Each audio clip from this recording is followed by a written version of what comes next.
Okay guys, I'm just going to show you how to clean the printhead or wipe the printhead on an Astrojet M1 or near post AS970C colour printer. First of all, lift the top up here. This is the machine that we're actually busy servicing, so it hasn't got the panels on. But you lift the front cover up, get your deionized or distilled water. To lift the print and see the printhead, two little latches either side, lift them both together, and then that comes up.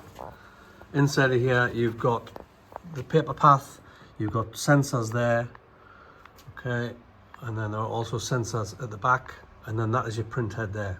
So the printhead is on top and it comes through at the bottom, and that's where it is. So take some distilled deionized water and a nice clean cloth.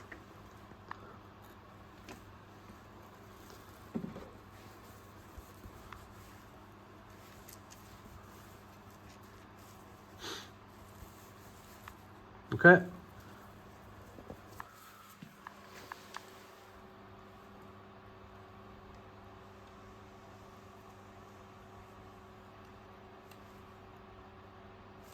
Okay, one wipe should be enough. If need be, you can do it more, but this has to be done every now and then. If you're getting blotches on the material that you're printing, or if the print isn't so good, just give it a wipe every now and then, and that should be fine. Put the clamp back down, the clamshell. Again, put it down, two hands in, back down, and now it should be ready to go.